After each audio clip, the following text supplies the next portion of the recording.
فرق مایه قومی کرد زمان ناشکی و دانه تو به زمان ناشکی و دانه تو به زمان کسنه کردن برن کسنه کردن برن کرد جنده بن جنده به قطعه آلا کردن جنده به قطعه آلا کردن هم خوردن رنگ کورو شورشی سردکن کنادیان مدارشان سردکن کنادیان مدارشان کسنه کردن برن کسنه کردن برن کرد جنده بن جنده به قطعه آلا کردن جنده به قطعه آلا کردن هم خوردن مریوتی مثل فیل دیلیمان و پادیمان هر اجتمان دیلیمان و پادیمان کرد و کردستان کسنه کردن برن کسنه کردن برن کرد جنده بن جنده به قطعه آلا کردن جنده به قطعه آلا کردن راوی کرد را بوی سرفی و شیران بابقی نفسی بکن تاجی جیهان بابقی نفسی بکن تاجی جیهان کسنه کردن برن کسنه کردن برن کرد جنده بن جنده به قطعه آلا کردن جنده به قطعه آلا کردن کرد نوزد حاضر و آمادنه جان فدان جان فدا هر جان فدا جان فدان جان فدا هر جان فدا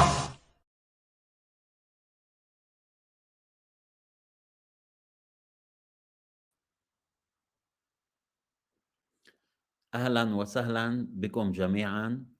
الليلة سيكون هم المثقف السوري ورأيه حيال القضية الكردية موجودا معنا الأستاذ عبد الرزاق حاج محمد الذي سيتكلم معنا في مواضيع عديدة متعلقة بسوريا، وسيكون أحد تلك الموضوعات التي سنتحدث بها هو الهم الكردي والوجود الكردي داخل سوريا ورأيه كمثقف عربي حيال هذا الوجود. الأستاذ عبد الرزاق حاج محمد غني عن التعريف، فهو عنده ماجستير في الأدب الإنجليزي، وهو مثقف سوري يهمه وجود سوريا حرة لكل أبنائها، وهو يعبر عن أمنياته بشكل علني من خلال مقابلاته ومن خلال الأشياء التي يبثها عبر قناته في تيك توك وعبر يوتيوب وعبر كثير من المقابلات. أهلا وسهلا بك معنا أستاذي الكريم. أهلا وسهلا. أستاذ عبد الرزاق. نعم آسف جدا. أهلا فضل. وسهلا فيك، أسعد الله مساءكم، تحياتي لكم جميعا، سعيد جدا بهذه الفرصة ونتمنى أن يكون حوار جميل. أول سؤال بيخطر على بالي أستاذ عبد الرزاق، شو يعني أنك تعيش ببلد في كردي في عربي في آشوري؟ شو بيعني لك هذا الكلام؟ في علوي في درزي في سني في مسيحي؟ والله أنا يعني لي بصراحة أنني أعيش في بلد طبيعي بصراحة. دائما وأبدا كل البلاد التي رأيتها والتي أعرفها هي تتألف من مكونات عديدة، لا يوجد ذلك البلد النقي لمكون واحد أو شعب واحد يعيش على أرض واحدة. وكان هذا البلد دائما وعبر التاريخ هو بلد لم يكن فيه غير هذا المكون أبدا على الإطلاق. فإذا أنا أعيش في سوريا، أنا أعيش في بلد طبيعي، الجميع له حقوق والجميع عليه واجبات، وتجمعنا صفة إنسانية واحدة وانتماء واحد للأرض. فإذا البلد الذي أعيش فيه هو بلد طبيعي جدا، ومن واجبي أن أستقصي دائما وأبدا الطرق الأفضل لأن تجعل هذا البلد أجمل وأجمل. أولا تحية لكل مشاهدينا الذين انضموا إلينا في هذه اللحظة، ولهم منا كل الود وكل المحبة. السؤال الثاني الذي يخطر على بالي، شو بيخطر على بالك لما تسمع واحد عم يحكي بالكردي بلغة مختلفة عن لغتك؟ في الواقع يعني اللغة الكردية في سوريا هي لغة عريقة جدا، وأنا أعتقد أنها أعرق اللغات الموجودة بسوريا. من خلال حالة استقصائية بشكل خاص كانت في البداية ومن ثم تحولت إلى حالة جماعية، لاحظت أن اللغة الكردية هي لغة قديمة جدا، وهي لغة متجذرة، وهي لغة أصيلة جدا في الأرض السورية. فعندما أشعر أو عندما أسمع اللغة الكردية بصراحة أشعر بشعور جميل، أشعر بحضارة، أشعر بعراقة، أشعر بأصالة، أشعر بأن هذه البلد تمتلك تاريخ عريق جدا.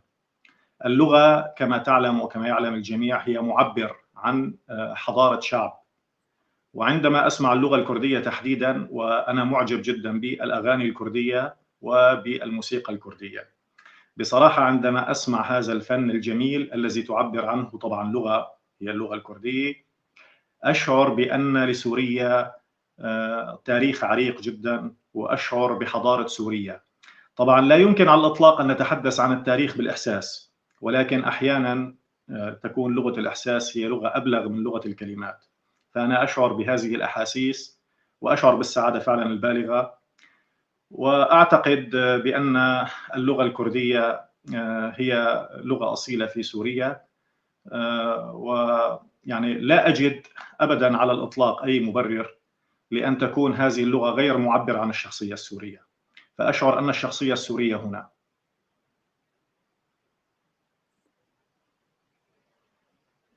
شو يعني أن يكون الكردي مواطن في سوريا؟ الكردي هو فعلا مواطن في سوريا. الكردي هو له وجود تاريخي عريق جدا في سوريا يعود إلى آلاف السنوات، وقد أصبح ذلك بالفترة الأخيرة يعني من الحالات الظاهرة جدا والأكثر موثوقية من خلال الدراسات التاريخية.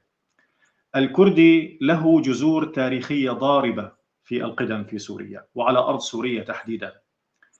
فعندما أشاهد الكردي في سوريا أجد بأن الحالة طبيعية جدا في سوريا. هو مواطن في هذه الأرض، يعيش فوق هذه الأرض منذ آلاف السنوات، وبالتالي هو يمتلك حق المواطنة تلقائيا في سوريا.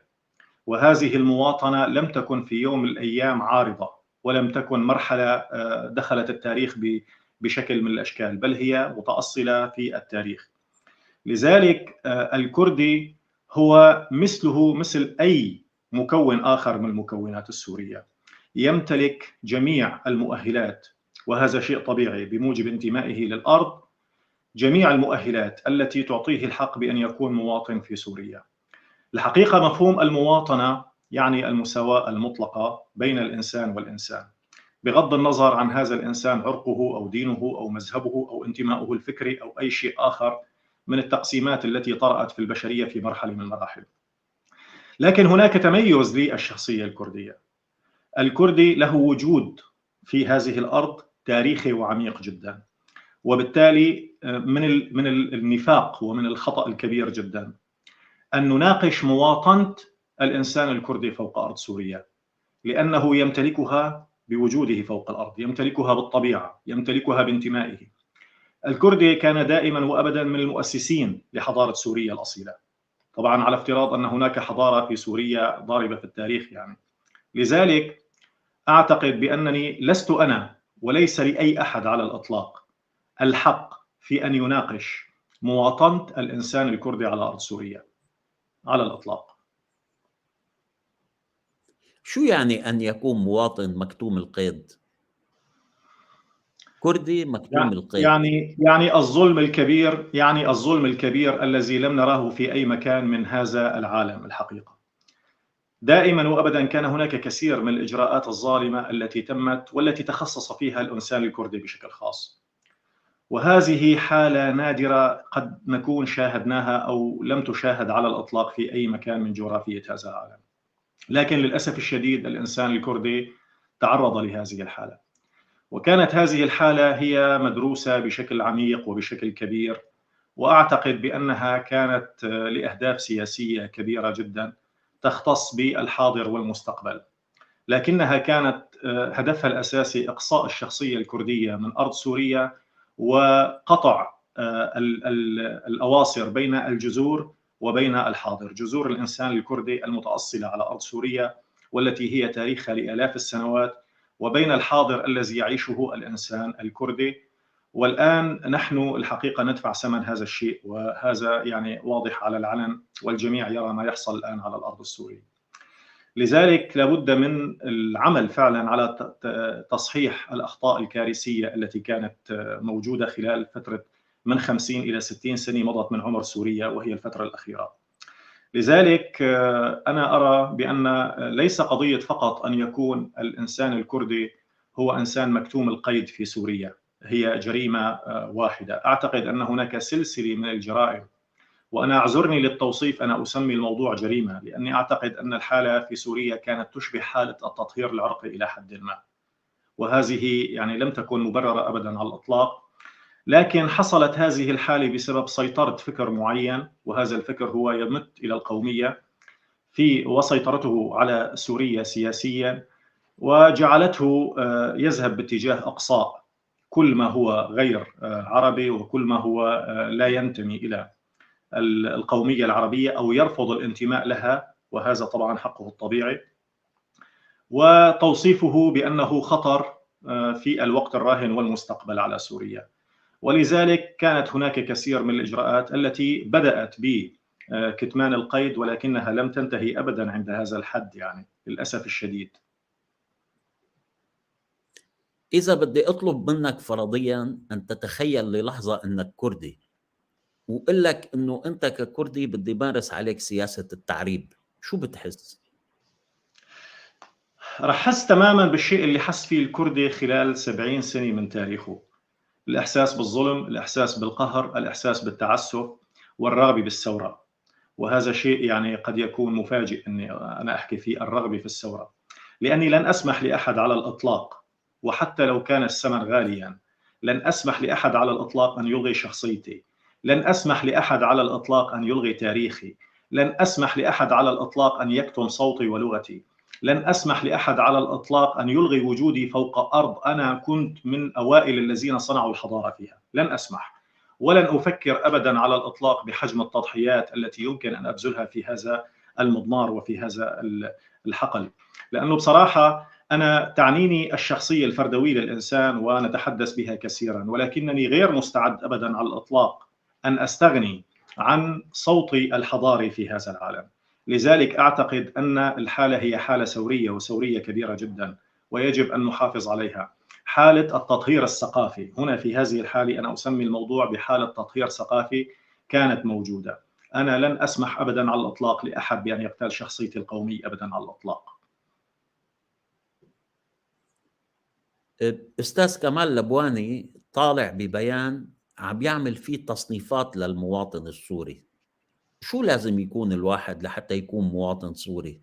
لأنه عم بيحدد تواريخ وأوقات لحتى يكون مسموح لك تكون سوري ومو مسموح لك تكون سوري. شو يعني الواحد يكون سوري أستاذنا؟ أنا كنت من الناس الذين يعني اللي شاهدوا فعلا الفيديو الصادم اللي للأسف الشديد الدكتور كمال لبواني، الذي كنت أتمنى فعلا أن يتبنى كثير من المواقف المعاكسة للمواقف التي تبناها، وشعرت بالصدمة الكبيرة جدا من خلال هذا الفيديو. طبعا أنا شاهدت كثير من الفيديوهات، ولكن هذا الفيديو كان الأكثر يعني هجومية، والأكثر فعلا يعني حجم الصدمة اللي كان موجود بهذا الفيديو كان أكبر من كل سابقاته. لكن لا أعتقد أنه الشخصية السورية منحها إنسان لإنسان، لا أعتقد. مجرد أن تناقش أنت كإنسان أو أنا أو أي أحد آخر كيف تكون الشخصية السورية، فهذا إهانة كبيرة للشخصية السورية. الإنسان السوري هو الموجود فوق الأرض السوري. الحقيقة الفيديو اللي أصدره الدكتور كمال لبواني لا يتماشى أبدا على الإطلاق مع القيم العصرية حتى للإنسان المواطن، اللي هو يمتلك مواطنة كاملة من خلال وجوده فوق أرض لفترة زمنية يحددها قانون ودستور معين لهذه الدولة. المفاهيم اللي طرحها الدكتور كمال هي أبدا على الإطلاق لا تتماشى مع العصر اللي نحن موجودين فيه. لكن بغض النظر عن الفيديو اللي طرحه الدكتور كمال اللبواني، هناك الكثير من القيم والمفاهيم التي يجب أن نراعيها. أولا المواطنة هي بالحقوق والواجبات، ولا أعتقد أنه نحن يجب أن نناقشها بالأوقات، بالحقوق والواجبات والانتماء للأرض. والشخصية الكردية كانت دائما وأبدا وعلى مدى آلاف السنوات كانت شخصية ثابتة في هذه الأرض، وكانت شخصية بناءة في هذه الأرض، ولها وجود تاريخي في هذه الأرض. وإذا جئنا وناقشنا الموضوع على أساس آخر، فنحن نناقش الموضوع على أساس التاريخ المزيف الذي وصلنا. أنت تعلم جيدا بأن التاريخ تم تزييفه في الخمسينات والستينات من القرن الماضي، لدرجة أن التاريخ السوري ألغي بشكل مطلق. وأنا أجرؤ أن يقول أنه تاريخ الشرق الأوسط بشكل مطلق كان يتعرض للتزييف وليس فقط التاريخ السوري. فعندما أبني رؤية سياسية، هذه الرؤية السياسية مبنية على أساس تاريخ كاذب ومزيف، فإذا أنا لن أصل إلى حل، لن أعطي نتيجة حقيقي ومرضي للسوريين. بغض النظر عن أنه القيم العصرية أيضا تتنافى مع هذا الموضوع، ولكن للأمانة يعني أنا لا أستطيع أن أفكر، أحد المفارقات اللي شفتها بفيديو الدكتور كمال، لا أستطيع أن أفكر بأنه أي إنسان جاء إلى أرض سوريا مثلا في عام 1930 يجب أن أناقش موضوعيته في سوريا، هل هو إنسان سوري أصيل أو لاجئ أو إلى آخره.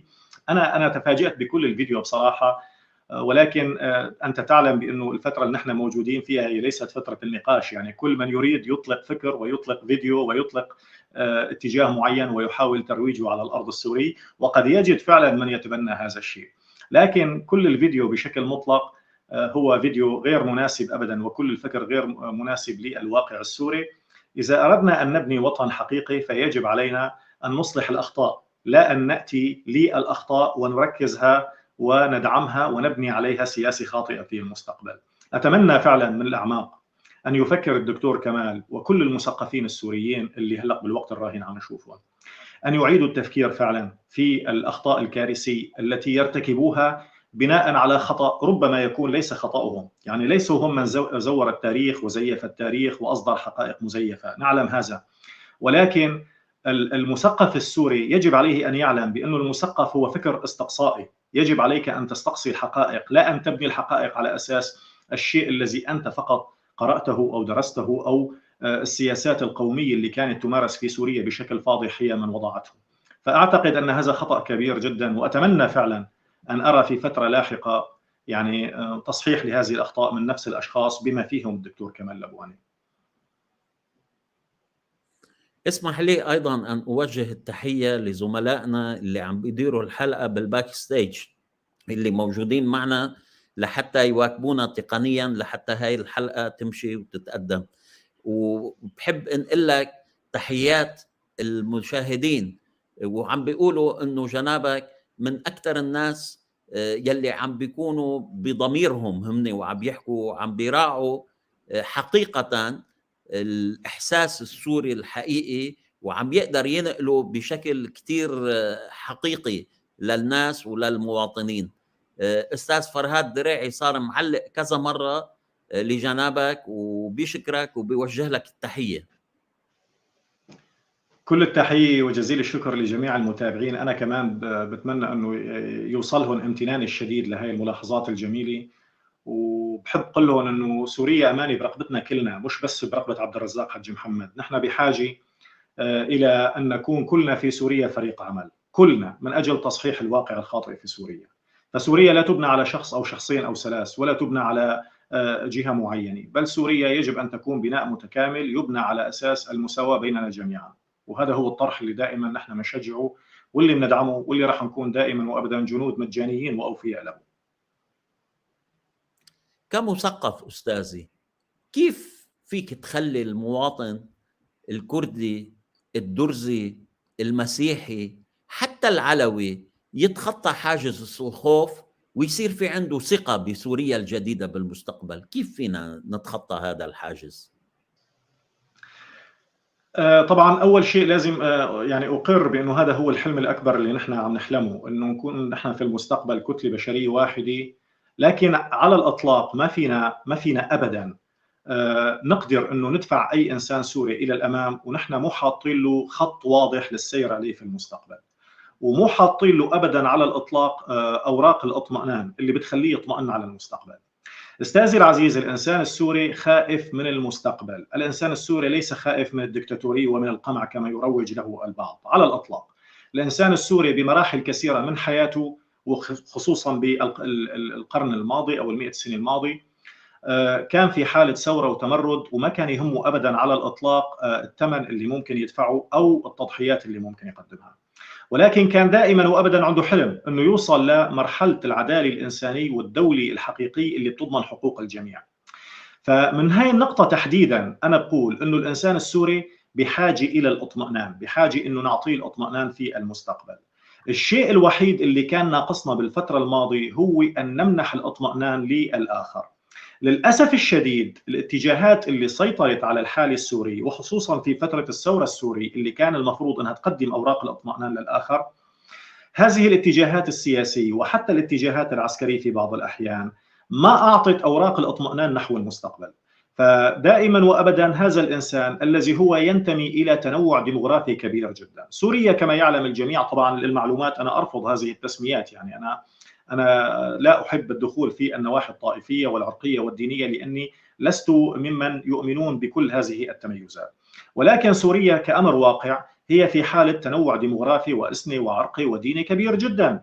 دائما وأبدا عندما يأتي أي اتجاه سياسي هو يطرح الحقوق على أساس الفكر الذي ينتمي له، ويطرح المستقبل أو فكرته أو وجهة نظره للمستقبل على أساس كمان الاتجاه السياسي الذي يؤمن به.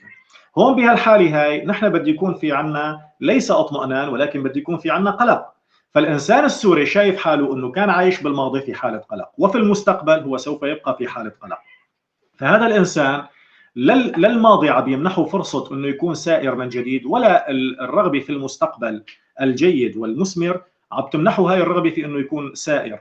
فالإنسان السوري بمعظمه بقي في حالة القلق وبقي في حالة الخمول، يعني لم يتدخل في أي شيء.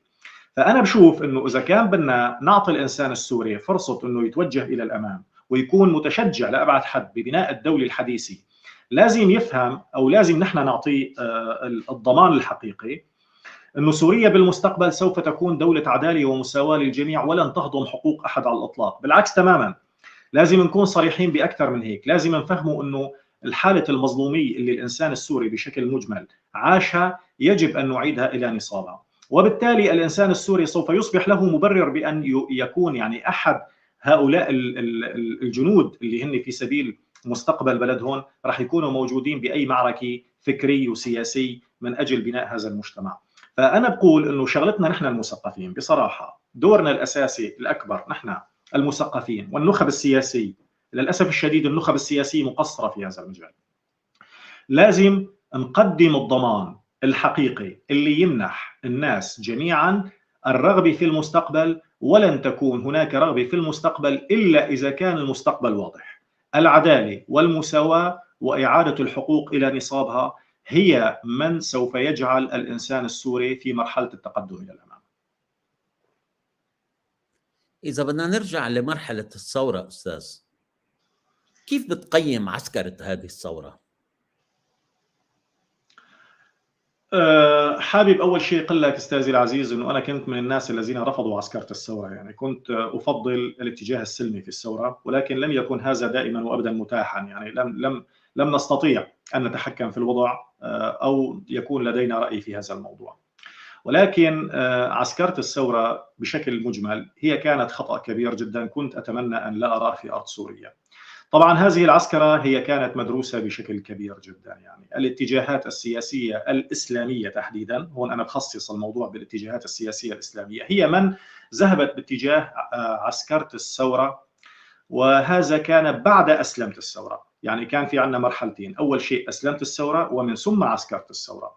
أسلمة الثورة هي من قادت إلى عسكرة الثورة، باعتبار أن الحالة توجهت قليلا باتجاه الطائفية، باتجاه الصراع المذهبي، وأصبح هناك مبررات أكبر من أجل الاستخدام السافر للسلاح، وبالتالي أصبحت عسكرة الثورة من الطرف الآخر هي أيضا مبرر. يعني العملية مدروسة بشكل كبير جدا، وتدخلات الدول يا سيدي والإيديولوجيات التي ظهرت والأطماع التي كانت موجودة تاريخيا في سوريا ولم تظهر إلا في هذه الفترة، كل هذه الأمور قادت إلى عسكرة الثورة. ولكنها يعني أقول بمنتهى الصراحة كانت الخطأ الأكبر الذي يعني أو أحد الأخطاء الكبرى، لأنه أعتقد أنه أسلمة الثورة كانت خطأ أكبر من ذلك بكثير، ولكن عسكرة الثورة كانت خطأ كبير جدا، وكان ممكن أن تقدم الثورة نتائج أفضل وأن تحقق نجاح أكبر بكثير لولا أن العسكرة لم تكن موجودة في الثورة، ولكن هذا كان نتيجة حتمية لأسلمة الثورة. فإذا ما قاد إلى عسكرة الثورة هو أسلمة الثورة، سيطرت الاتجاهات الإسلامية الراديكالية. وهون بهالمناسبة بحب أقول لك أنه مو الراديكاليين اللي دائما وأبدا نحن بنفكر فيهم هن الراديكاليين. أعتقد أنه في جسم راديكالي كبير جدا لا يتم توصيفه بالراديكالية حتى اللحظة من كثير من الناس، اللي هو تنظيم الإخوان المسلمين. هذا التنظيم هو تنظيم راديكالي أيضا، وهو من خطط لعسكرة الثورة، وأعتقد أن الموضوع يدخل في قضية مؤامرة كبيرة جدا لا أستبعد أن تكون بحالة تخابر وحالة يعني تنسيق مع النظام نفسه. بمناسبة الكلام عن العسكرة وعن الإخوان المسلمين وعن الإسلاميين، كيف بتقيم عملية احتلال عفرين والمناطق الكردية والتصرف التركي داخل هذه المناطق؟ الجريمة الوحيدة التي لا أجد لها مبرر أبدا على الإطلاق هي احتلال عفرين. يعني دائما وأبدا كان هناك يحصل كثير من التبريرات لأي حالة إجرامية تحصل على الأرض السوري، ولكن احتلال عفرين تحديدا هو الجريمة التي لا تستطيع ولا يستطيع الطرف الآخر أن يجد لها أي مبرر. يعني عفرين لم تكن في يوم من الأيام في حالة مثلا هي حالة نفوذ للنظام. عفرين كانت منطقة مسالمة جدا، عفرين كانت الملجأ الأول والأخير لأهالي الشمال عندما يكون في حالة اضطرار أو في حالة ضيق، وأقصد تحديدا في بداية الثورة السورية. ما قام به أهل عفرين هو شيء نادر جدا. أنا لدي كثير من التجارب بعلاقات شخصية مع أهل عفرين. أذكر جيدا أن أهل عفرين كانوا يقتسمون ما يمتلكون مع من يأتي إليهم، أذكر هذا جيدا. ولدي الكثير من التجارب، أنا كنت لدي علاقات فريدة جدا مع أهل عفرين، وكنت أقوم بعملية تنسيق مباشر من أجل حل كثير من مشاكل النازحين الذين يذهبون إلى عفرين، وكنت دائما متفاجئ بهذه المحبة التي يقدمها أهل عفرين، وهم فعلا شعب لا يمتلك إلا المحبة والجمال حقيقة. فما حصل في الواقع هو شيء كان غير مقبول أخلاقيا. عفرين كان يجب أن تكون المنطقة التي هي يجب أن نحميها، لا يجب أن نقوم باحتلالها. ما مبرر أبدا على الإطلاق أن يقوم اتجاه يدعي بأنه اتجاه ثوري وحر وضد الدكتاتورية في سوريا بغزو منطقة أخرى هي أيضا موجودة في نفس الاتجاه ونفس الحلف الذي نحن فيه، الذي هو حلف يحارب الدكتاتورية في أرض سوريا. لكن هذا للأسف الشديد كان ليس برغبة السوريين، بل بدوافع لتركيا بمنتهى الصراحة من أجل أهداف سياسية كبيرة جدا. وأنت تعلم جيدا بأن سياسات الدول لا تبنى على أساس التفكير بحقوق الإنسان أبدا، فهي تريد فقط أن تلبي لتركيا رغباتها على الأرض السوري من أجل خدمة المشروع التركي لا أكثر ولا أقل، وهذا كان كارثة كبيرة جدا. الشيء اللي بيجرحنا نحن من السوريين من الداخل أستاذي العزيز هو أنك تجد إنسان سوري يعمل لمصلحة دولة أيا كانت هذه الدولة أكثر من مصلحة سوريا نفسها، ويغامر بالإنسان السوري، ويغامر بالصف السوري، ويغامر بالأخوة السورية، ويغامر بكل ما هو جميل ويمكن أن يبنى عليه في أرض سوريا طبعا الآن وفي المستقبل، فقط من أجل الإملاءات السياسية الكبيرة جدا التي بالأخير أولا وأخيرا لا تخدم الإنسان السوري ولا يمكن أن تكون لها مصلحة. ليس هناك أي شيء يمكن تبريره على الإطلاق.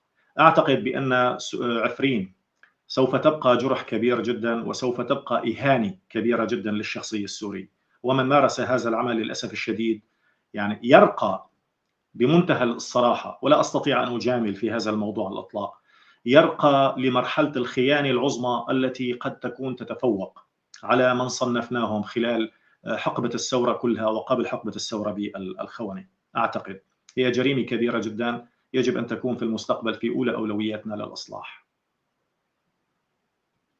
إذا فرضيا قرر بكرة أكراد سوريا أن يقوموا باستفتاء، وقرروا من خلال هذا الاستفتاء حقهم بتقرير مصيرهم والانفصال، شو بيكون إحساسك؟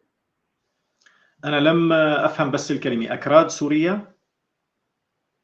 هل إذا قرر أكراد سوريا بكرة يعملوا استفتاء، أوكي، وبموجب هذا الاستفتاء قرروا أنه يمارسوا حقهم بالتقرير المصير، والانفصال عن سوريا. كيف انت كمثقف كيف بتشوفها؟ لدي وجهة نظر بالنسبة لهذا الموضوع أود طرحها. يعني أنا أعتقد أننا الآن نمر بمرحلة تاريخية جدا، وهي صياغة الشخصية السورية وصياغة مستقبل لسوريا. لا أعتقد بأنه يجب أن أو غير معني أبدا على الإطلاق بوحدة سوريا. أنا شخصيا غير معني على الإطلاق بوحدة سوريا إذا كانت هذه السورية لا تعطي الحقوق للآخر. يعني ممكن جدا أن تظهر كثير من المشاكل المستقبلية التي هي سوف تكون نتيجة غياب دولة الإنسان والمواطن الحقيقي، التي هي غير مبنية على أسس حضارية وتضمن حقوق الشعوب وحقوق الإنسان، حقوق الشعوب وحقوق الإنسان. عندما تغيب هذه الحالة عن الأرض السوري لا تستطيع أن تقول للآخر يجب عليك أن تبقى هنا. يعني أنا أولا يجب أن أطرح مفهوم المساواة بين الإنسانية كإنسانية، إنسان وإنسان، وبين مكون ومكون أو شعب وشعب يعيشون على أرض سوريا. إذا فشلنا في هذه الحالة فلا أستطيع أنا بعد فشلي أن ألزم الآخر بأن يكون موجود على أرض سوريا. لذلك أقول بمنتهى الصراحة، إذا فشلت أو فشل السوريون بإنشاء الدولة التي نحلم بها جميعا والتي لها مرتكزات ثلاث، أنا أقول أن لها مرتكزات ثلاث. أولا دولة المواطن على الصعيد الشخصي التي تضمن حقوق الإنسان وتضمن حرياته. دولة يجب أن تكون مبنية على أساس لا مركزي، ويجب أن لا نعيد التفكير بالمركزية على الإطلاق في المستقبل، لأنها لن تكون لمصلحة البلد وليس فيها خير للبلد على الإطلاق. الدولة يجب أن تبنى على صعيد علماني وعلى أرض علمانية حقيقية ناضجة مستفيدة من تجارب الدول التي سبقتنا ونجحت في هذا المضمار. هذه الأسس الثلاث هي تضمن استقرار سوريا ووحدة سوريا، وهي لا تعطي لأحد الحق بالتفكير لأنها سوف تمنح الحقوق. يجب أن تكون فيها سياسة إعادة الحقوق المغتصبة لأهاليها. عند فشلنا بإنشاء هذه الدولة فأعتقد أن الكرد يمتلكون حقهم باتخاذ قرار تاريخي يخصهم، وهذا سوف يكون ضمن طبعا المؤسسات الدولية التي هي منصوص عليها بشكل واضح في هذا المضمار. فحق تقرير المصير هو حق مثبت بالتشريعات الدولية للشعوب المضطهدة، وعندما لا ننشئ دولة تلغي الاضطهاد فإذا نحن نمنح الحق للكرد برغبتهم أن تكون حقيقة، وهي حق تقرير المصير. أنا أرى أن حق تقرير المصير هو حق عندما نفشل بتحقيق الدولة العادلة التي تعطي للكرد ولغير الكرد حقوقهم. أولا مرق 3 ملاحظات بحب أنا أنقل لك إياهم من قبل المشاهدين تبعنا. واحدة من الملاحظات بتقول أنه نحن كأكراد كنا تقريبا فقدنا الأمل بأنه يكون في مثقف يوقف معنا ويساند قضيتنا، ومن الواضح أنه أنت النص الثاني من الكأس المليان يلي سيعيد الأمل لأكراد سوريا بوجود شخصيات مثل أفضالك. الملاحظة الثانية اللي مرقت من قبل أحد المشاهدين لنا قال أنه كمان كان في مسيحيين بقلب الثورة، ولا أعتقد بأنه جنابك أنت قلت أنه الثورة كانت إسلامية، أنت قلت بعد الإسلاميين اللي شاركوا بالثورة، وطبعا كان في مسيحيين بقلب هذه الثورة واستشهد مسيحيين بقلب هذه الثورة، ونحن نوجه تحية لهذا المكون المسيحي اللي كان موجود بقلب الثورة، لأنه كان مكون صادق وقاتل مشان حرية ووحدة واستقلال سوريا ولأجل سوريا الديمقراطية للجميع. فلا أعتقد كمان جنابك لك حق بأنك ترد على هاي المسألة، لا أعتقد أنه جنابك كنت عم تحكي عن ثورة إسلامية. بحب أنك كمان توضح وجهة نظرك بهاي المواضيع لو سمحت. أنا أعرف جيدا طبعا، شكرا جزيلا لجميع المتداخلين وأنا أقدر جدا ملاحظاتهم. لا أعتقد أبدا على الإطلاق أنه في بداية الثورة السورية كان هناك تفرقة بين الإنسان والإنسان. الثورة السورية قامت بشعار كما تعلمون وتذكرون جيدا: الشعب يريد إسقاط النظام. وكلمة الشعب تعني أن سوريا كلها بالمجمل أو الجزء الأكبر من سوريا الذي يرغب بإزالة هذا النظام. فلم يكن هناك تلك التوصيفات، وبالتالي كان الجميع منخرط بالثورة السورية وبتقدم وشجاعة وبجرأة كبيرة جدا وبدون حتى تفكير. يعني كان هناك حالة هوجاء بالتقدم. لكن ما حصل لاحقا أن الفصائل الإسلامية أو الاتجاهات الإسلامية، وهنا أعود للتذكير بأن كل من بدأ به الإخوان المسلمين، يعني كل ما حصل بدأ به الإخوان المسلمين، تسلقوا على أكتاف الثورة السوري وأخذوها باتجاه معين. فهذا حصل لاحقا، لكن في البداية أكيد، وأنا كنت لدي كثير من الأصدقاء من جميع مكونات سوريا، ليس فقط من المسيحيين ولكن من الدروز ومن الشركس ومن الأرمن ومن التركمان، بغض النظر عن هذه التقسيمات العرقية والدينية، لأنه دائما عندما نذكر التقسيمات نذكر جميع التقسيمات الديموغرافية الموجودة بسوريا. فأعتقد أن ما ارتكبه الإخوان المسلمين من جريمة بأسلمة الثورة السوري أقصى الجميع وألغاهم من الوجود الحقيقة في الأرض السوري، ولكن أو ليس في الأرض السوري ولكن في الثورة السورية بفترة لاحقة. لكن ليس هذا ذنب المسيحيين وليس ذنب غير المسيحيين، هذا ذنب وجريمة من قام بإقصائهم، من قام بأخذ الفكر الثوري من اتجاه شعبوي إلى اتجاه ديني، وأصبح راديكالي في فترة من الفترات. في سوريا في فترة من الفترات بدأ ظهور الاتجاهات الراديكالية والراديكالية جدا في سوريا. هل هذا ممكن أو معقول؟ طيب لو أنه لم يظهر الإخوان المسلمين في بداية الثورة ويؤسلموا الثورة لما أصبح هناك فرصة للراديكاليين أن يظهروا. فإذا البداية كانت كارثية. فإذا ليس نكرانا لتضحيات السوريين جميعا على اختلاف تكويناتهم وقضاياهم الدينية والإيمانية أبدا على الإطلاق، وهذا ليس ذنبهم، قدموا الكثير من التضحيات. وبالمناسبة لا يزال الآن الكثير من أبناء سوريا بغض النظر عن هذه الأمور هم موجودون في حلقة الثورة السورية. ما نطرحه دائما وأبدا هو الفكر العلماني، يعني نحن نتبنى الفكر العلماني الذي بالأصل لا يأخذ بعين الاعتبار انتماء الإنسان عندما تكون أنت مواطن في هذه الدولة. نحن يهمنا فقط أن الإنسان هو إنسان وهو مواطن في الدولة السورية، في الدولة السورية وليس الجمهورية العربية السورية، في الدولة السورية. نحن حريصين بشكل مطلق أن لا يكون هناك فروقات بين الإنسان والإنسان، حتى بالتوصيفات التي يصر الكثير على بقائها، وهي غير مؤثرة أبدا على الإطلاق، ولكنها تعطي للآخر إحساسه بالانتماء والمساواة مع الآخر. فإذا كل الاحترام وكل التقدير لكل التضحيات التي قدمها كل الشعب السوري بغض النظر عن انتمائه الديني والعرقي، ولكن للأسف الشديد هذه جريمة الإخوان المسلمين. في فترة لاحقة كما تعلمون وحتى الآن أصبح يسيطر على الثورة السورية الاتجاهات الدينية، وهي اتجاهات إسلامية فقط، وهذه هي الكارثة. هذا ما كنت أقصده. قال الشهيد مشعل تمو واحد واحد، الشعب السوري واحد. هل ما زال الشعب السوري واحد؟ الحقيقة أريد أن أكون أكثر وضوحا الآن. في الواقع أنني لا أعتقد بأن الشعب السوري كان واحد في الماضي وهو ليس واحد الآن، ولا أدري إذا كانت هذه الكلمة سوف يعني تأخذ مسارها بالفهم الصحيح. كان هناك شعب ربما يسيطر عليه قوة قمعية كبيرة جدا تجعله شعب واحد، ولكن من الداخل كان هناك الكثير من الانتماءات، لأن الشعب السوري هو واحد في شيء واحد فقط لا غير، هو الجهل. كان شعب جاهل باعتبار أن كل القنوات التي كانت تثقف الشعب السوري كانت تثقفه بالجهل.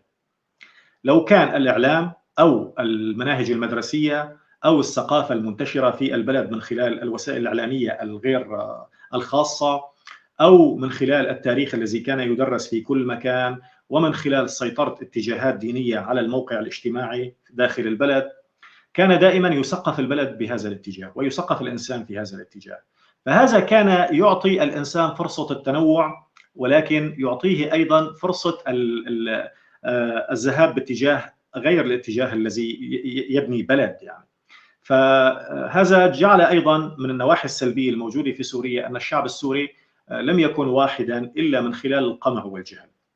عندما جاءت الثورة السورية تفاءلنا بأن هذه الحالة يمكن أن تنتهي، ولكن عاد من جديد ظهور تيارين مجرمين بكل معنى الكلمة، وسيطروا على الساحة السياسية السورية. وأقول بمنتهى الصراحة ولا أخجل بالتوصيف، الاتجاه الإسلامي الراديكالي والاتجاه القومي العربي السافر في القومية، المبالغ في قوميته، الذي يريد استلاب كل الحقوق لنفسه ومنح كل الامتيازات لنفسه وحرمان الآخر منها.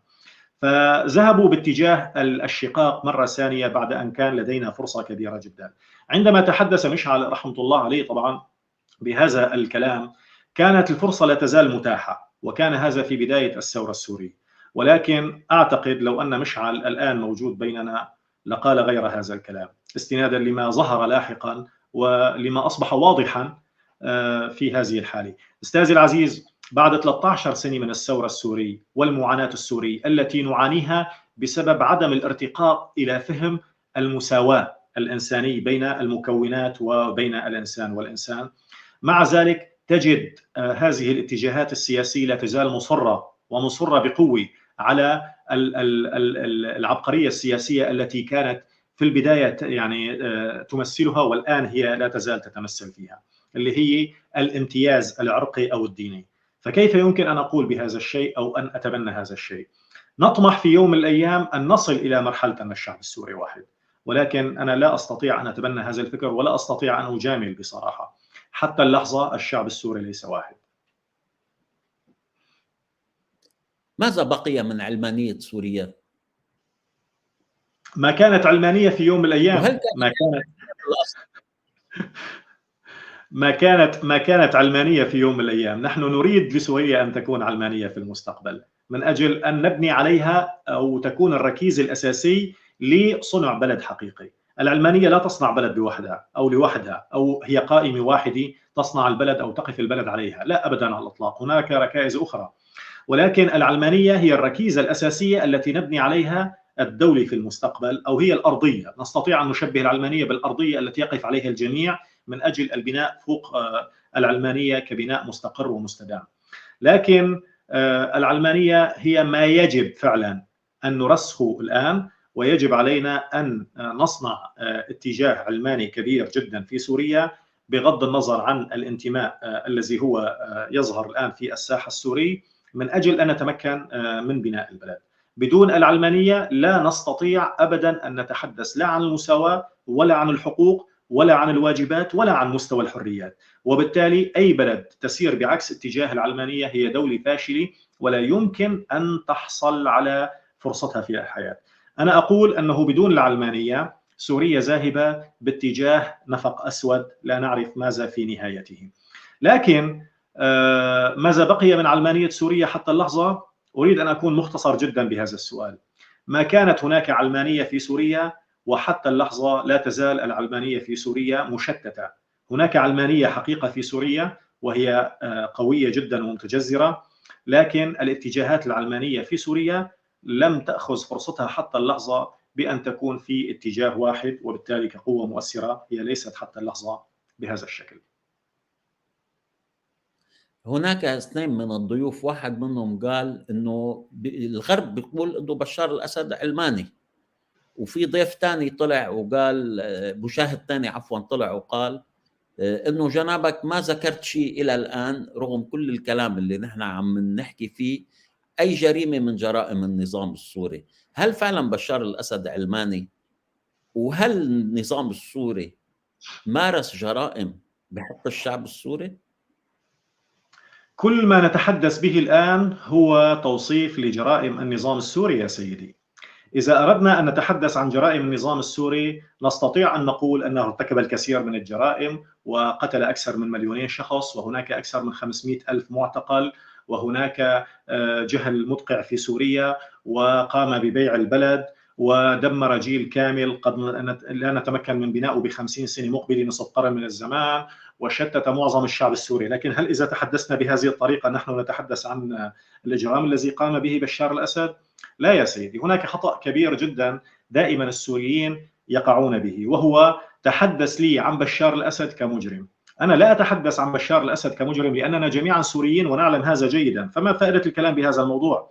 نحن يجب علينا أن نتحدث عن بشار الأسد كديكتاتور استلب السلطة من الشعب السوري، كإنسان أو كاتجاه سياسي ممثلا بالبعث، وكحكم عائلي ممثل بآل الأسد سيطر على الدولة السورية وخدع الإنسان السوري لمدة 40 إلى 50 سنة، والإنسان السوري كان راضيا بالخديعة ومتعايشا معها ولا يفكر أبدا على الإطلاق. النظام السوري هو نظام ديكتاتوري. أنا أرى في كلمة الديكتاتورية مجمل لكل الكلام الذي يذهب السوريين بتوصيفه. ماذا تتوقع من نظام ديكتاتوري؟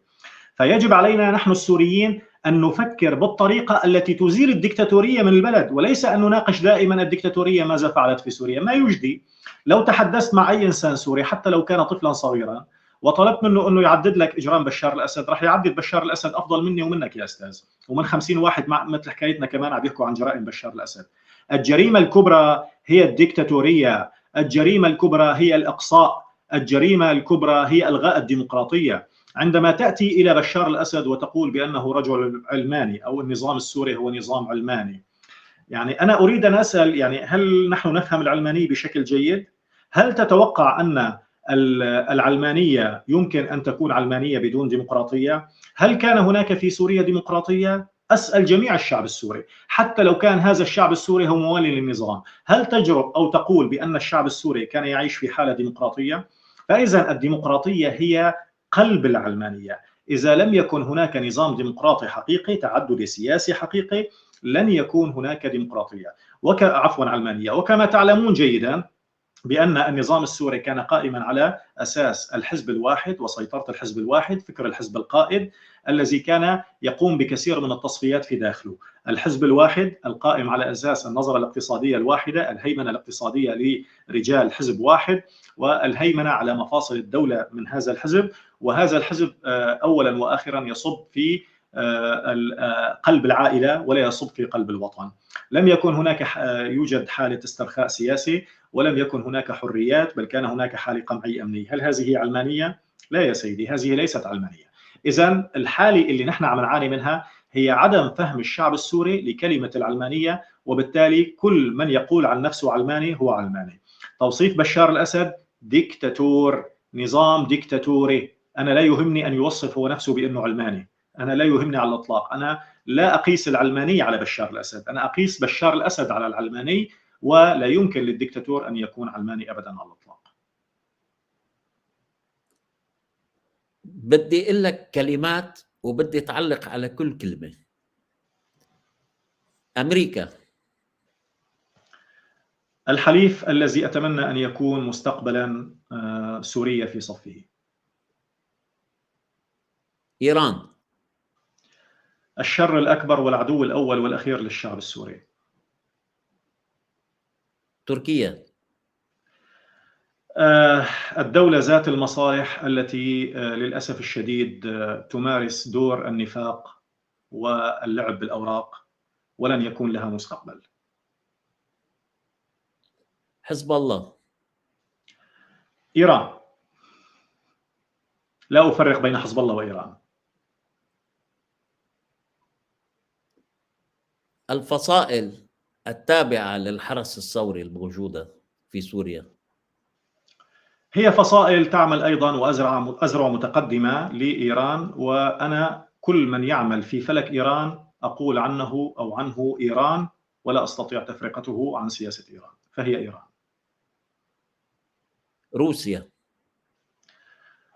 روسيا دولة كبيرة جدا، وأعتقد بأنه حسم الصراع مع روسيا هو لن يكون بهذه البساطة، لكن هو من شأن الولايات المتحدة الأمريكية. نحن غير قادرين على حسم الصراع مع روسيا، لكن إذا كنا في حالة تحالف مع الولايات المتحدة الأمريكية فأمريكا قادرة على هذا الشيء. دول الخليج دول الخليج الآن تسير في خطى جميلة جدا نحو بناء مجتمع عصري، وأنا أرى في المملكة العربية السعودية حليف استراتيجي لنا في سوريا. يجب علينا أن نوطد العلاقة بين سوريا وبين الاتجاهات الثورية الحقيقية بالوقت الراهن، وبين دول الخليج والتي في مقدمتها المملكة العربية السعودية. شو بتحب تقول للمعتقلين الموجودين بالسجون واللي من خلال هذا البرنامج بنوجه لهم تحية لأنه هن الشهداء الأحياء؟ شو بتحب تقول لهم؟ الجرح الكبير اللي موجود بداخلنا، واللي للأسف الشديد لا أحمل النظام بشكل واضح مسؤولية اعتقالهم، ولكن أحمل مسؤولية اعتقالهم لفشلنا السياسي بإنجاز عمل سياسي يستطيع أن يقرب فرصة حريتهم أو يوم حريتهم. لهدول الناس أنا بقول لهم أنه أنتم مسؤوليتنا جميعا، ونحن للأسف الشديد ما كنا قادرين أن نقوم بهاي المسؤولية بشكل جيد. مو نحن، لكن بدي أقول لهم اللي نحن كنا موجودين باتفاقيات مثل سوتشي وأسيتانا، وقبلنا أنه ما تكون حالة المعتقلين هي شرط تفاوضي. مو نحن اللي شلنا ملف المعتقلين كله عن التفاوض وقبلنا بأنه يكونوا في الصفوف الخلفية. بعرف جيدا أنه ما فينا نعملكم أي شيء حتى نتمكن من إنجاز سياسي كبير جدا بسوريا على صعيد الوطن، أنا متأكد من هذا الشيء، ولكن أنتم كنتوا وراح تضلوا اللي دفع الثمن الأكبر واللي بالمستقبل بيستحق فعلا أنه نعوضه. ومهما عملنا ما فينا نعوض، يعني بصراحة ما فينا نعوض هاي الأيام العذابات وأيام كبت الحريات والاعتقال اللي عشتوها. وأنا كنت بفترة من الفترات أحد المعتقلين وبعرف جيدا شو معنات أنك تكون معتقل عند هذا النظام الفاجر. ولكن الحقيقة بدي أقول لهم مو بس النظام بيتحمل مسؤولية اعتقالكم وهو اعتقلكم، اللي رفض أنه يتفاوض عليكم وقبل أنه تكونوا أنتم مو ملف تفاوضي أبدا على الإطلاق، وقبل بالصفقات السياسية اللي كان بيطمح بنهايتها أنه يحصل على حصة سياسية في سوريا فقط لا غير، دون مستوى تضحياتكم وتضحيات الشعب السوري بشكل مطلق، هو اللي كمان بيتحمل نتيجة اعتقالكم. المجرم مو بس بشار الأسد، المجرم هو اللي قبل يقعد مع بشار الأسد بشكل أو بآخر من خلال دول موجودة بالاتفاقيات، وقبل أنه يشيل ملف المعتقلين وما يناقشه بالوقت الراهن. هذا هو المجرم الحقيقي. بدي أختم معك هذا الحوار بنقطة أخيرة أنت أشرت لها جنابك وتكلمت عليها بشكل مفصل ودقيق، ولكن ضيفين رجعوا سألوا نفس السؤال وأصروا أنك ترجع تأكد موقفك بهاي المسألة. هي مسألة حق الشعب الكردي بتقرير مصيره كحق مكتسب له. بدهم يرجعوا يسمعوا رأيك بهذا الموضوع ويعرفوا شو أنت كيف بتقيم هاي المسألة وكيف بتشوفها. وفي نقطة أخيرة أنا بدي أسألك عنها بختام هذا النقاش كمان.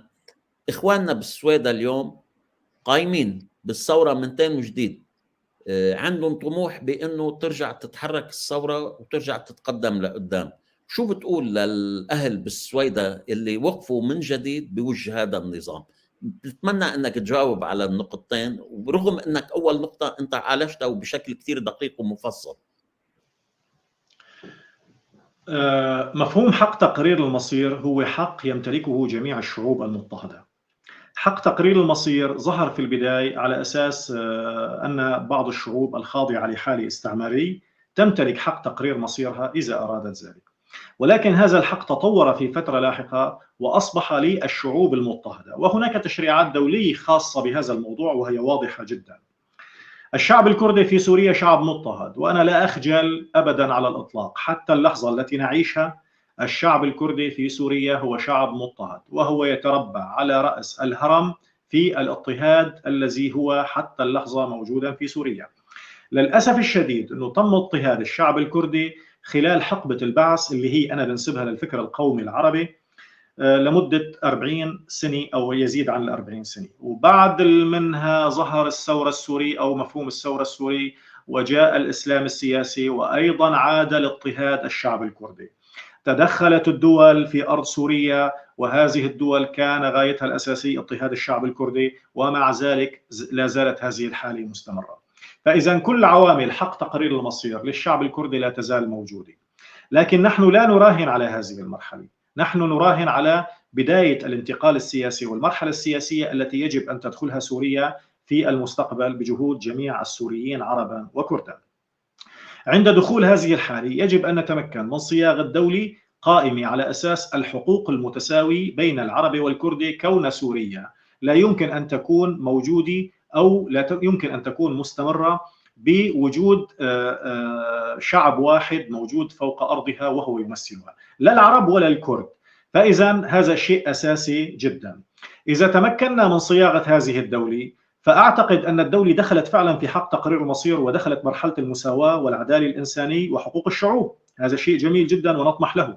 لكن إذا فشلنا في هذا الموضوع، وأنا بصراحة متفائل جدا أننا نستطيع النجاح، لكن إذا فشلنا فالشعب الكردي يعتبر شعب مضطهد ويمتلك الشعب الكردي حق تقرير مصيره، وهذا ليس تشريع نصدره في سوريا أو حق نمنحه في سوريا، بل هو حق وتشريع دولي وموجود بالتشريعات الدولية، وهو أكبر بكثير من حجم سوريا. أما بالنسبة للأخوة في السويداء، طبعا الثورة في السويداء هي ثورة مباركة جدا، وهي جاءت في وقت حاسم جدا من عمر سوريا أو عمر الثورة السورية بسوريا، وأعادت أمل بعد أن كان مفقودا في مناطق أخرى. يعني كان الكثير من السوريين يطمحون بأن تكون الحالة الثورية في الشمال السوري أفضل من ذلك بكثير، ولكن كما تعلم بسبب سيطرة الإسلام السياسي وبسبب الفساد والقمع والتعسف الفكري اللي موجود، الحقيقة ما عاد في ظهور للثورة، أو ربما لم يعد هناك ثورة أبدا على الإطلاق، وكان هناك حالة يأس حقيقي. لكن بظهور ثورة السويداء عاد الأمل للصعود مرة أخرى. لكن أريد يعني أن أقول وبمنتهى الصراحة أنه يجب التشبيك، لا يجب أن نبقى منعزلين، يجب أن نكون في حالة تشبيك. أنا أشجع ثوار السويداء والقيادة السياسية في السويداء والقيادة أيضا المرجعي اللي تمثل الشيخ الهجري وربما بعض الأشخاص الذين أعرف بعضهم، أشجعهم على أن يكونوا في حالة تشبيك. الآن أرى بمنتهى الصراحة الأمل في سوريا يقوم على 3 أضلاع بمنتهى الصراحة. أولا أرى أن شرق الفرات هو أحد الأضلاع الأساسية في حل المعضلة السورية، والسويداء أيضا، وبالتقاء هذين الطرفين أو بالتشبيك بين هؤلاء الطرفين سوف يظهر طرف ثالث في الحال السوري، وهو سوف يكون مفاجئ للجميع، لأنه سوف يكون حالة ارتداد للأمل، سوف يعود الأمل على الأرض السوري، وبالتالي سوف يكون هناك طرف ثالث يظهر على الأرض السوري. أنا أشعر بأنه سوف يكون في منطقة الساحل السوري، وهذه المناطق التي هي قابعة تحت اللحظة أو حتى اللحظة تحت حكم النظام، فيعود الأمل والأمل الكبير جدا إلى الأرض السورية. أدعوهم بمنتهى الصراحة إلى كسر الجليد والركود اللي حتى اللحظة نحن شايفينه ومو ملاقين أبدا مبررات له بينهم وبين شرق الفرات. وهذا أيضا نداء لشرق الفرات، ليس فقط للسويداء، نداء لشرق الفرات أن يقوموا بهذا الدور، لأن مصلحة سوريا المستدامة ولنا مصلحة كبيرة جدا بتقصير معاناة الشعب السوري، ولنا مصلحة أكبر بالبداية ببناء الدولي الحقيقي. كل يوم يذهب هو يوم يؤخر علينا تحقيق الحلم الذي هو البداية ببناء دولة عصري حديثي قائم على أساس مفهوم قيم تنطلق من حقوق الإنسان وحقوق الشعوب. وبالتالي عملية التشبيك هي مهمة جدا. أتمنى أن يعني يكون الجميع يسيرون بهذا الاتجاه، وأرى بأنه الأمل كبير جدا، ولكن بحاجة نحن إلى السرعة، بحاجة إلى أن نلتقي، بحاجة إلى أن نتحاور، بحاجة إلى أن نعلن وجود جبهة سياسية جديدة قائمة على التشاركية. فكر التشاركية هو من يصنع الأوطان. أنا لا أريد أن دائما أدخل في متاهات التي يفضل السوريين الدخول فيها، وهي الحالة العاطفية ببناء الوطن.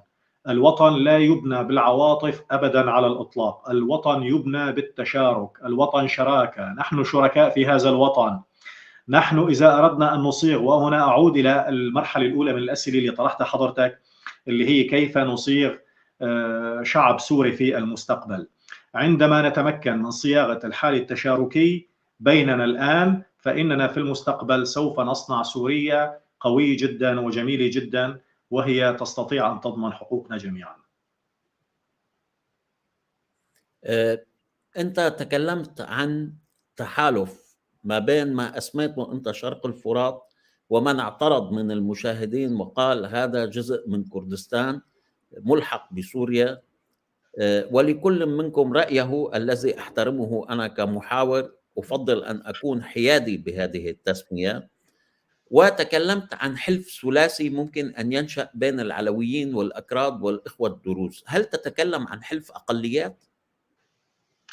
أولا بالنسبة للسؤال الأول أحب أن أقول للأستاذ اللي طرح هذا السؤال، الآن الموجود أمامنا هو سوريا. الآن نحن نعيش في سوريا، سوريا هي دولة معترف عليها بالتشريعات الدولية، سوريا هي دولة ضمن التحالف الدولي الأكبر الذي هو الأمم المتحدة. هناك دولة اسمها سوريا. عندما نرسم سياساتنا ونرسم أفكارنا ونرسم إيديولوجياتنا الفكرية المستقبلية نرسمها على أساس سوريا. هذا الواقع لم يتغير حتى اللحظة. عندما يتغير يستطيع أن يكون هناك اتجاه آخر يتحدث بهذا الموضوع. أما الآن لا نستطيع إلا أن نتحدث بالموجود، والموجود هو الدولة السورية. نحن فقط نريدها بالوقت الراهن أن تلغى بشكلها الماضي الذي هو كان الجمهورية العربية السورية، وتصبح الدولة السورية أو الجمهورية السورية التي تعترف بحقوق الجميع. هذا هو المتاح بالوقت الراهن وهذا هو الموجود. لا أستطيع أن أناقش، وإلا لماذا رفضنا أن نناقش مع العرب الإمبراطورية العربية أو مع المسلمين الدولة العربية الإسلامية الكبيرة جدا؟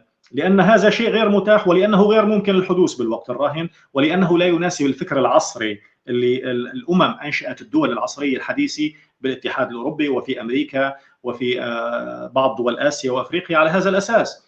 فإذا الآن الدولة السورية هي الخيار الوحيد المتاح، ولكن يمكن أن نتحدث عن حقوقنا، ويجب أن تكون هذه الحقوق متساوية بين العرب والكرد وبين كل مكونات الشعب السوري. وهناك طروحات كبيرة جدا يمكن أن نتحدث عنها في هذا الموضوع، وهي حالة نقاش، يجب أن تكون حالة نقاش من أجل إبرام رؤية سياسية جديدة تمثل جميع السوريين ويرضى عنها العرب والكرد. هذا شيء متاح، ولكن هذا ضمن سوريا. فإذا لا نستطيع أبدا على الإطلاق أن نتحدث عن أي شيء افتراضي في الوقت الراهن لأنه غير موجود.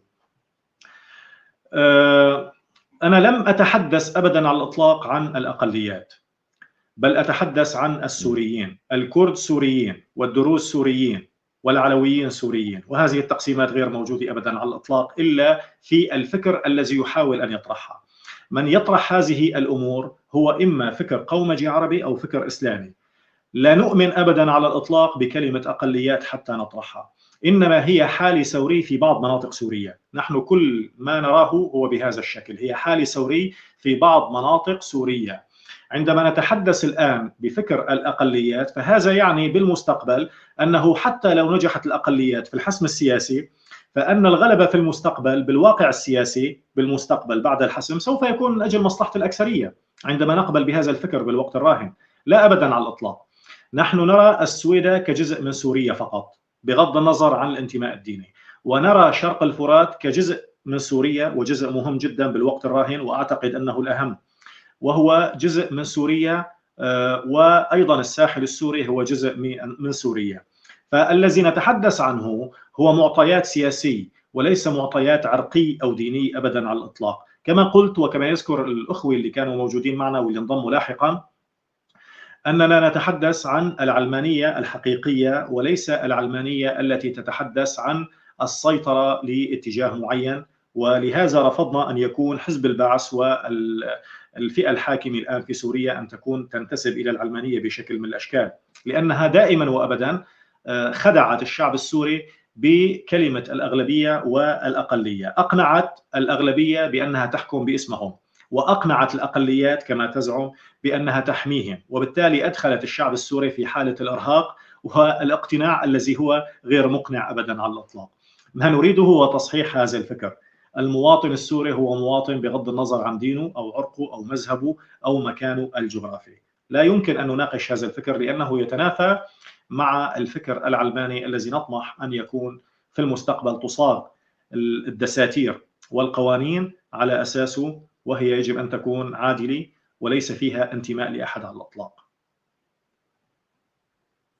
اسمح لي بالختام أن أحيي الدكتور حدو والأستاذ كرو الذين وجهوا التحية أيضا لك وهم حاضرين معنا ويستمعون إلينا، وأسألك آخر سؤال بهذه المناقشة اليوم: ماذا تقول للشهداء الذين سقطوا في هذه الثورة؟ ماذا تعدهم؟ أول شيء أحب أن أقول بأن مفهوم الشهداء هو مفهوم واسع جدا. كل من مات على الأرض السورية في معركة ضد النظام وضد الدكتاتورية وضد الإرهاب هو شهيد يجب أن نقدسه ونجله، ويجب أن يكون دائما وأبدا شعارنا هو أن الدماء التي بذلها هؤلاء الشهداء لا يجب أن تكون في يوم من الأيام في حالة النسيان، بل يجب أن تكون مقدسة. ليس فقط الشهيد الذي مات في معركة ضد الدكتاتورية، ولكن الشهداء أيضا هم من فقدوا أرواحهم أو قدموا أعز ما يملكون في معركتهم ضد الإرهاب. كما تعلم أن سوريا للأسف الشديد ظهر فيها الإرهاب وبكثرة، وحصل في بعض المناطق أنه تم حسم هذه المعركة من خلال السيطرة على أو حسم المعركة في شمال شرق سوريا من خلال القضاء على أحد أكبر وأهم التنظيمات الراديكالية في العالم. هؤلاء شهداء، وشهداء يجب أن يكونوا في طليعة الشهداء في سوريا.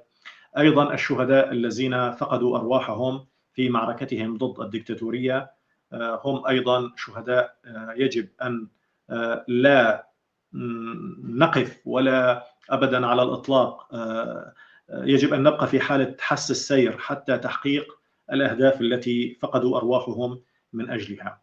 شهداء سوريا هم نوعين: الشهداء ضد الدكتاتورية والشهداء ضد الإرهاب. لأنه في سوريا، ويجب أن يعلم الجميع أن المعركة هي ليست فقط ضد الدكتاتورية، بل المعركة ضد الإرهاب.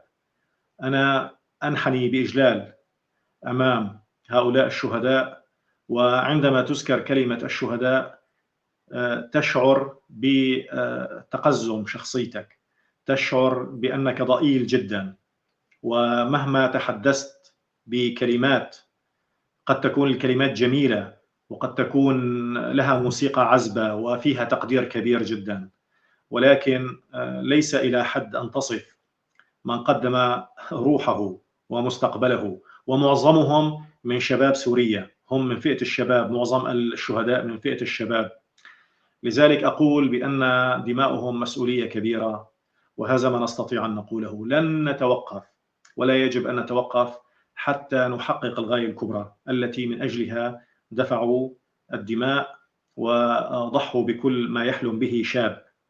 أنت تعلم يا سيدي أن الشاب عندما يكون في بداية حياته، وكلنا مرينا بهذه المرحلة، يطمح دائما وأبدا إلى المستقبل ويرى نفسه شاب ناجح وموجود بحالة ظهور في مجتمعه. كنا نطمح أن نذهب إلى الجامعة وندرس بعدها ونتخصص في شيء من فروع العلم ونكون ناجحين في حياتنا ونحقق نوع من الرفاهية المادية وكل هذه الأمور. لا أستطيع، ماذا تستطيع أن تقول لشاب؟ أنا أتخيل نفسي الآن موجود بعمر 20 أو 22 سنة، أضحي بكل هذه الأمور اللي أنا كنت أطمح فيها في يوم من الأيام، وأتوجه إلى معركة أفقد فيها حياتي هي ضد الدكتاتورية وضد الإرهاب. ماذا أقول لهذا الإنسان؟ كل ما أملكه هو أنني أشعر بأنني مجرد قزم، لا أكثر ولا أقل. مهما كنت أتحدث أنا وأنت والجميع، ومهما كنا نمتلك من فكر ومشاريع ونريد، ولكننا بقينا على قيد الحياة، ونحن الآن نتحدث لأننا على قيد الحياة. أما هو قدم كل شيء. أنحني بإجلال ونتعهد بمتابعة الطريق، لا أكثر.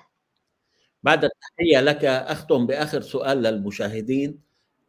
دكتور صلاح يقول لك: ماذا تقول عن الاكتشافات الأثرية التي أثبتت أن هذه الأرض كردية، والمنطقة ودور السلطة بتشويه وطمس حقيقة أن هذه الأرض كردية؟ في الواقع أنا تحدثت كثير من الفيديوهات، ويمكن أن يشاهدها الجميع، وهي موجودة على يوتيوب وموجودة على تيك توك وموجودة على فيسبوك، وهناك قنوات مختصة بهذا الموضوع كان لي أحاديث فيها بخصوص الوجود الكردي على أرض سوريا. الحقيقة أنا تحدثت بمنتهى الصراحة وقلت بأن الوجود الكردي في سوريا هو الأقدم على الأرض السورية، وأثبت هذا علم الآثار طبعا. ولكن ما حصل في الفترة الماضية أنه كان هناك حالة تزييف للتاريخ، فتم نسب التاريخ السوري إلى الوجود العربي فقط، وألغى هذا التاريخ المزيف أي وجود لأي عنصر ليس عربي. وكان لهذا مبرر حقيقة، الذي هو المد القومي العربي ظهر في بداية الخمسينيات وربما قبل الخمسينيات بقليل، ثم أصبح قويا جدا في مصر في عهد جمال عبد الناصر، وظهرت الكثير من الأحزاب القومية العربي في كل الدول العربية، وبعضها وصل إلى السلطة، وكان من الواصلين إلى السلطة حزب البعث العربي الاشتراكي اللي لحد الآن موجود بالسلطة. فهدول الأحزاب القومي كان هدفهم الأساسي الاستمرار بالحكم. كيف يمكن أن يستمروا بالحكم؟ من خلال فقط إقناع العرب بأن هذه الدولة هي من ممتلكاتهم، أو أنهم لهم وجود تاريخي في هذه الدولة. فتم تزوير التاريخ إلى الحد الأقصى بنسبة 100%، وألغاء الوجود اللا عربي على أرض سوريا. مع أنني أقول بمنتهى الصراحة أنه الوجود اللا عربي في سوريا، ومن هذا الوجود الكردي، هو أقدم من الوجود العربي نفسه. يعني كان هناك الكثير من الشعوب موجودين على أرض سوريا ومنهم الكرد، ومن ثم جاء العرب بفترة لاحقة. هذا ما حصل فعلا على أرض سوريا. ما حصل في التاريخ المزور أنه تم قلب الحقائق. يعني العرب هم موجودين على أرض سوريا، ومن ثم جاءت شعوب أخرى ومنها الشعب الكردي كشعب وافد على أرض سوريا. يعني قلب الحقائق بنسبة 180 درجة، وهذه كارثة كبيرة جدا.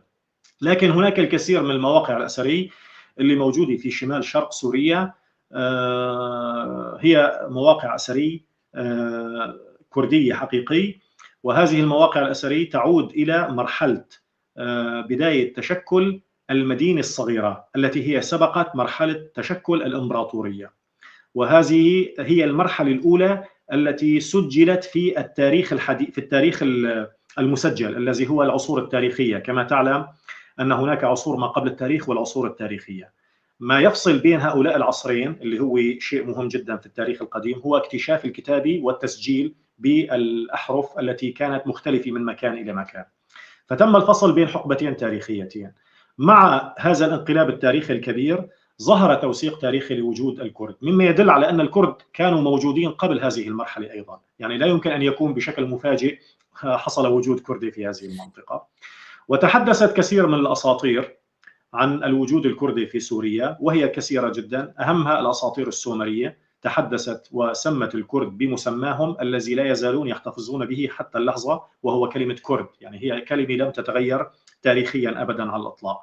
فإذا حالة وجود الكرد في سوريا ليست بحاجة إلى النقاش، بل يجب أن يتم الاعتراف فيها. يعني وهذا دور المثقف العربي تحديدا. بدل أن تأتي وتناقش وتحاول إظهار أدلة هي أدلة مزيفة تم تزييفها خلال 50 إلى 60 سنة، يجب عليك أن تكون حاملا للفكر الاستقصائي، وتحاول أن تجلب المعلومة من مكانها الأصلي الذي هو حقل الآثار وليس حقل التاريخ. إذا دخلت إلى الواقع السوري أستاذي العزيز، وهي أتمنى الجميع أن يلاحظوها، بتلاقي أنه في فرق كتير كبير بين علم الآثار وعلم التاريخ. علم الآثار هو العلم الحقيقي، هو علم الوقائع، هو علم المكتشفات، هو علم الوثائق الأثرية المكتوبة والمنحوتة.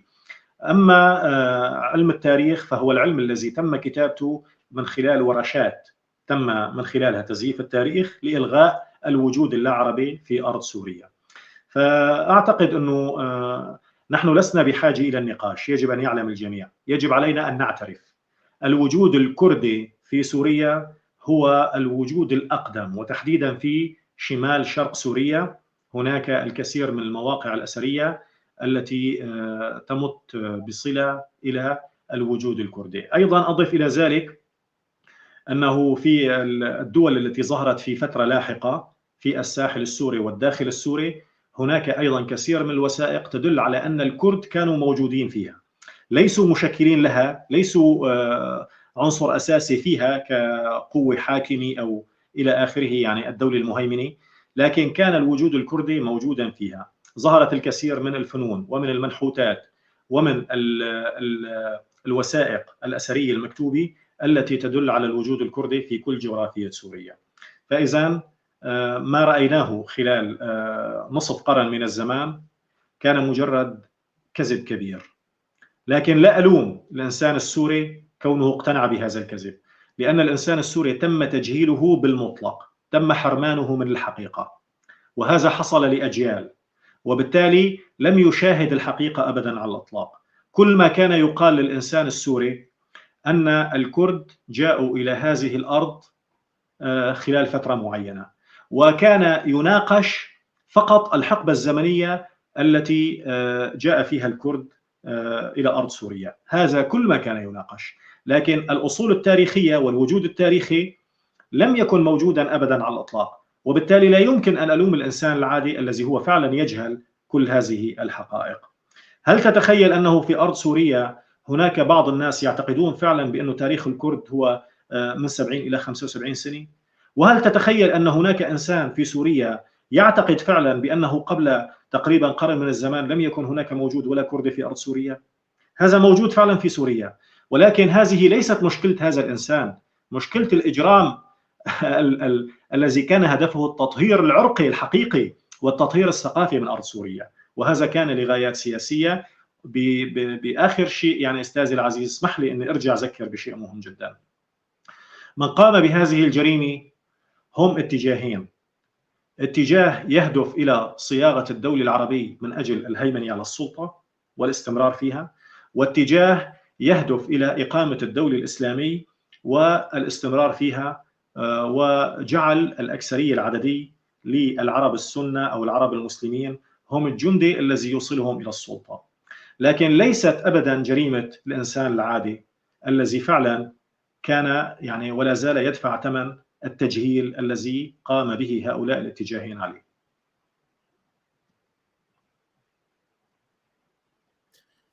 أولا اسمح لي أن أشكرك باسمي وباسم إدارة التلفزيون وباسم المشاهدين على جرأتك وعلى صداقتك وعلى قدرتك على التعبير بأريحية وبمحبة. أنا شخصيا سعيد جدا بهذا الحوار وأتمنى لك الموفقية بكل خطواتك القادمة. بتحب تقول كلمة أخيرة؟ أنا بدي كثير أشكرك لهذا الحوار اللطيف، وكان حوار جميل جدا، ولدرجة أنني شعرت بأن الوقت قصير. يعني أنا كأنني كنت في حوار لمدة 5 دقائق بصراحة، وهذا يعني انعكاس للأريحية الكبيرة اللي كنت موجود فيها. لكن أنا بدي أقول أنه لازم يفهم الجميع شيء مهم جدا. سوريا دولة تبنى على قائمتين: العرب والكرد، ويجب علينا أن نفهم بأنه لا يمكن لهذه الدولة أن تستمر إذا أردنا الاستمرار إلا من خلال المساواة المطلقة بين العرب والكرد. ولن يكون في هذه الدولة أي امتياز حتى لو كان هذا الامتياز هو امتياز لفظي، بل يجب علينا أن نعترف بحجم المظلومية الكبرى التي تعرض لها الكرد على أرض سوريا، والتي أسميها تطهير عرقي وتطهير ثقافي. والتطهير الثقافي لم يكن موجودا في كثير من الأماكن التي تعرضت لها حالات طغيان في العالم، ولكنها كانت موجودة بسوريا. والكرد كانوا دائما وأبدا يدفعون ثمنا غاليا وثمنا كبيرا، ويعني الحقيقة أجد مبرر كبير جدا لكل ما الآن يكون من حالات اندفاعية وحالات غضب وحالات ردة فعل. أجد مبرر كبير لها لأن المظلومية فعلا كبيرة جدا.